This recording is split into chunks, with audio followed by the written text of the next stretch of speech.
ఎక్కని మెట్టు కానీ ఎక్కని ఇల్లు కానీ లేకుండా ఎక్కి దిగి పోరాటం చేస్తూ ఉంది. ఆమె తరపున ఇందాక అవినాష్ రెడ్డి గారు నిన్న ప్రెస్ మీట్లో మాట్లాడుతూ ఒక 2-3 క్వశ్చన్లు అరేంజ్ చేశారు. ఏం చేశారు?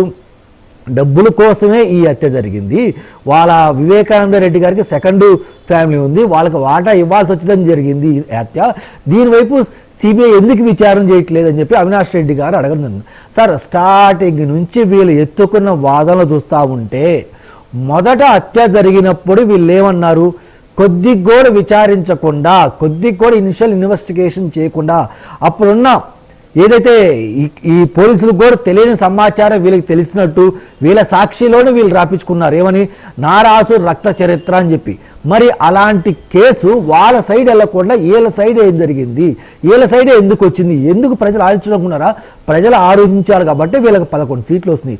సరే, ఇప్పుడేమో నేనేం చెప్తున్నాను, సరే వీళ్ళ వాదన మొదటి నుంచి కేసుని ఎలా తప్పుదో పట్టించాలనుకుంటున్నారో అందులో వన్ ఆఫ్ ది ఎగ్జాంపులే ఈ నారాసు రక్త చరిత్ర. అది అయిపోయిన తర్వాత వాళ్ళ సైడు సిబిఐ ఎంక్వైరీ చేద్దామంటే ఏ దొరక్క, అసలు వాళ్ళకి సంబంధం లేదు, వాళ్ళకేం ఇది కాదని తెలిసిన తర్వాత ఇప్పుడు ఇటు వచ్చిన తర్వాత సునీతమ్మ ఇన్వాల్వ్ అయింది, లేదంటే అవినాష్ రెడ్డో లేదో భారతమ్మ లేదో జగన్మోహన్ రెడ్డి వాళ్ళ కుటుంబ సభ్యులు ఇన్వాల్వ్మెంట్ ఉంది అనుకున్న సిబిఐ ఆ కోణంలో ఇన్వెస్టిగేషన్ చేస్తున్న సమయంలో వీళ్ళు ఈ సైడ్ రాకుండా డిఫరెంట్ క్వశ్చన్లు అరేంజ్ చేసి సిబిఐని తప్పు మిస్లీడ్ చేసే విధంగా వీళ్ళు చేస్తున్నారు సార్. దాంట్లోనే ఈయన అడిగిన క్వశ్చన్లు, సునీతమ్మ ప్రెస్ మీట్ పెట్టి ఏమి అడిగింది? చిన్న 2-3 క్వశ్చన్లకు ఆన్సర్ చెప్పండి, ఎందుకు ఈ సైడ్ ఇన్వెస్టిగేషన్ చేయట్లేదు అని అడగడం జరిగింది. అది నిజమే, వాస్తవమే. ముందు చూద్దాం. అవినాష్ రెడ్డి గారు అడిగిన క్వశ్చన్ ఏంటంటే, ఆస్తి కోసమే ఈ యొక్క మర్డర్ జరిగింది అన్నాడు కదా సార్. ఈ మర్డర్ చేయడానికి సుపారీగా మాట్లాడింది అక్షరాల 40 కోట్లు. అంటే అక్షరాల 40 కోట్లు ఈ యొక్క ఎవరైతే చనిపోయారో బాబాయ్ యొక్క అఫిడవిట్లో కూడా ఆయన ఆస్తి అంతకంటే ఎక్కువ రాయలేదు సార్, అంత ఆస్తి రాశారు. అలాంటిది 40 కోట్లు ఇచ్చి హత్య చేయాల్సిన అవసరం సునీతమ్మకి ఎందుకు వచ్చింది? నిజంగా 40 కోట్ల వాటా వాళ్ళకి రాసిచ్చారంటే లేదు సార్, దానికంటే తక్కువే సెకండ్ ఫ్యామిలీకి వాటా రాసిచ్చారు. ఒక్కసారి రాసిచ్చిన తర్వాత వీళ్ళ వాటా వాళ్ళు పంచుకున్న తర్వాత మళ్ళీ ఎవరు షేర్ అడగరు.